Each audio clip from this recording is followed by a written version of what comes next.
Hello, known world, and welcome to part 2 of my intro to drumming. And today I'm going to go over how to hold a doumbek, or some people call it darbuka. It has a very unique shape. This is my friend, his name is Blue. I'm sure you can tell why. So notice the unique shape. The business end, the playing head is up here. Resonator head, or resonator bottom, not the resonator head, but the resonator bottom is down here. I have found that there are two ways to play it. The traditional way is to hold it in your lap using both of your legs. I'm going to move my camera down just a hair so you can see the important part of all of this. If you want to hold it the traditional way, make sure you're sitting in a comfortable chair. Knees and legs are about shoulder width apart, feet are flat on the floor. Notice this divot. I'm a right-handed player, so that means my drum is going to go on my left hip. This little divot goes over the hip, so over my left hip. The drum head is also touching my right leg, so that way it is supported on its own with just my legs and my hip. You don't want to have it too far away. It's going to create a very unnatural angle for the wrist. That's no good. You don't want to have it super close either, because it's just all up in your business and it might roll away from you like it just almost did. You're going to find a happy medium. Wherever the drum likes to sit, that's its spot. Your left arm goes over the top of the drum. The elbow rests down toward the resonator end, so that way it creates a solid playing surface. Right hand is then free to do everything. The left hand is basically holding the drum down, as well as is able to play with some of your offhand stuff. If you are left-handed, you would simply reverse this process. It would go over the right hip. It would touch the left leg. You would find a happy spot.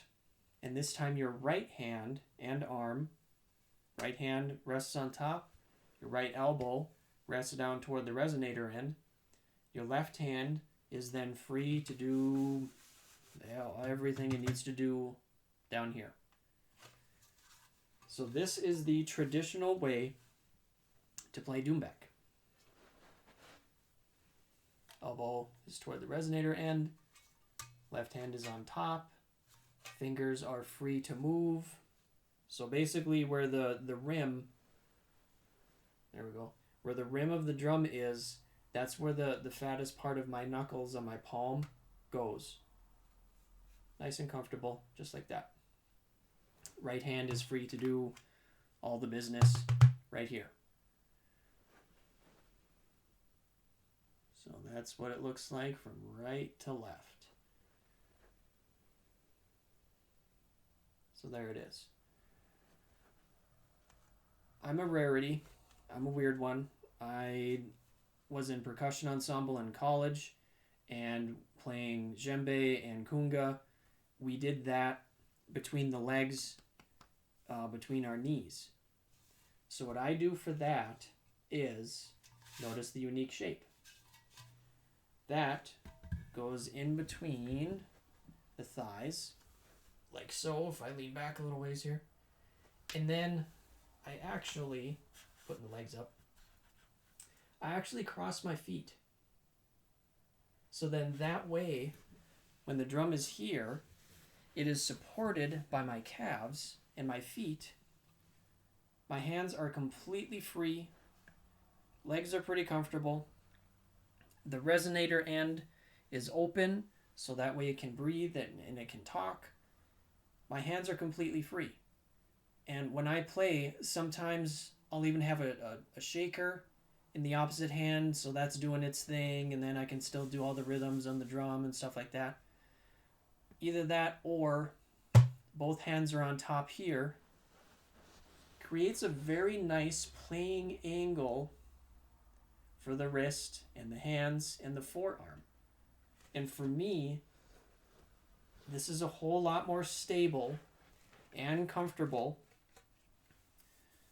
as opposed to sitting and playing traditionally with the drum going across here.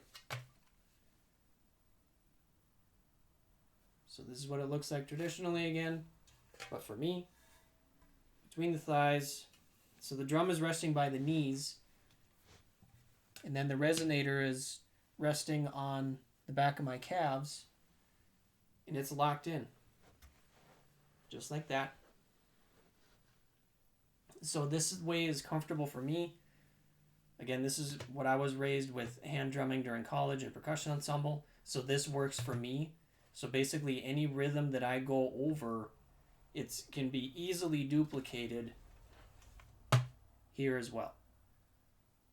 I just don't play that way just because it's my body and this way works for me. There's 3 basic strikes. And I'm right-handed, so everything I do is predominantly going to be with the right hand. So the first strike I will go over is the bass strike. It's called doom. I'll start it this way. What we do is, if you are right-handed, fingers are together, and we strike the middle of the drum using the last few meaty bits of the fingers. So the middle digits there, the meaty part of the finger here, and the meaty part of the finger here. These, the first part and the middle part of your digits. Kind of has a bowing effect to the hand is how I like to do it. We strike in the middle of the drum.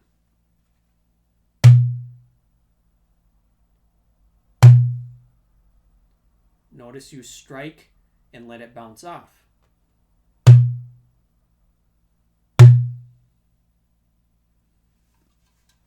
For my way of playing, again, we strike.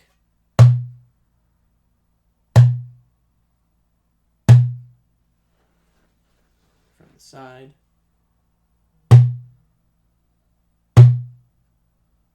So as I hit, looking at it from the top down here,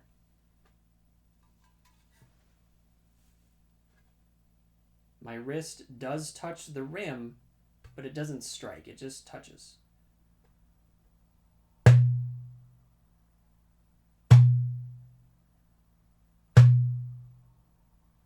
If you are left-handed, it is exactly the opposite.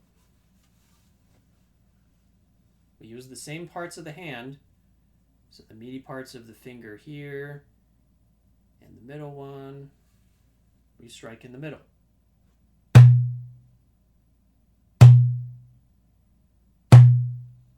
We hit, and the hand comes off. So we strike and it bounces off. If we don't do that, the drum can't sing. It can't talk. I strike and I let go, like a paddle. We're going to play the other way.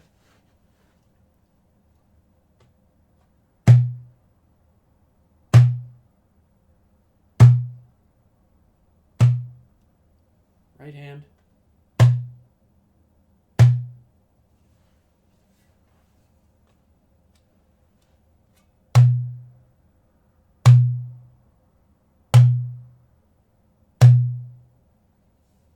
That is doom. Ka is played with the off hand. So for me, that is my left hand. Ka is played with the last few digits of the off hand toward the edge.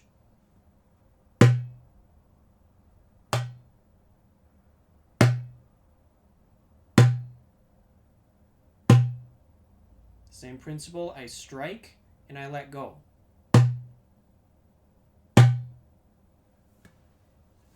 Playing a more traditional route, since the hand is on top,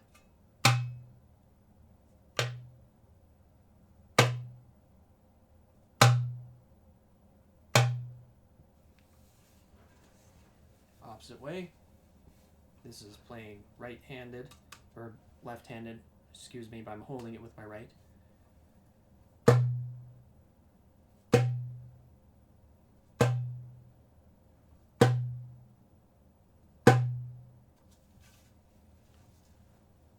it my way in the lap.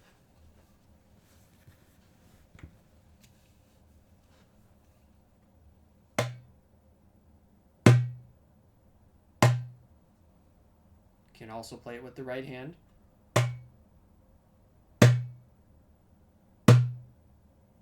So that way, if you want to use both hands, you can. First strike is doom. Second strike is ka. 2 pitches.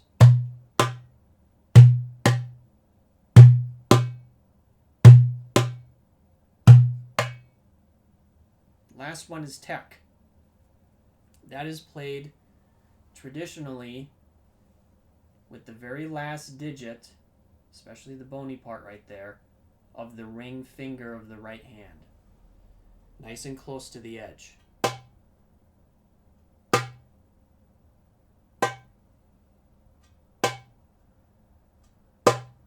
To get power from that, I'm not just with my finger. It's actually a wrist action. All power from drumming comes from the wrist. That's why we do the stretching first for my first video. Everything else with arms and shoulders, yeah, that's nice and good for music videos and everything, not from what we do here.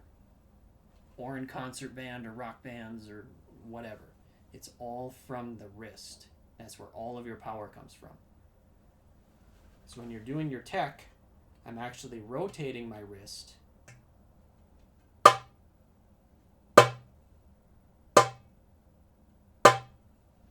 Also do it with the left. Again with the wrist. We are rotating. The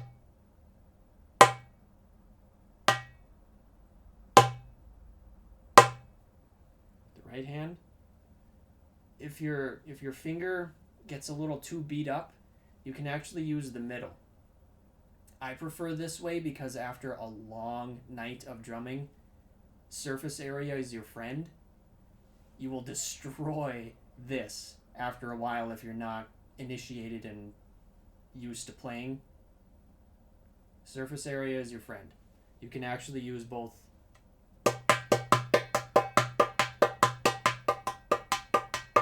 Again, using the wrist. I'm not powering through with my forearms and upper arms. I am using my wrist.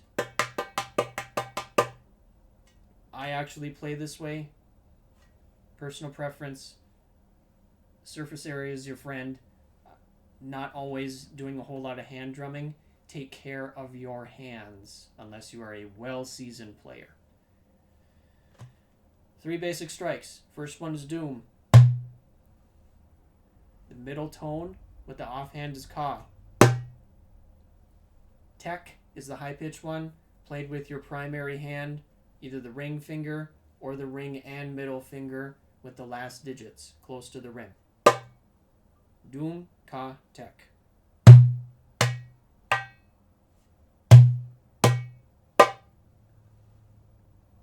There you go. They can also be played with the offhand as well, with your dooms, the kas, and the teks.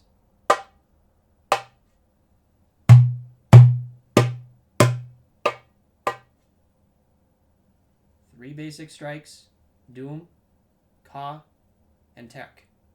Using those 3 things, you can play pretty much every single rhythm that we have in our known world. Doom, ka, and tek.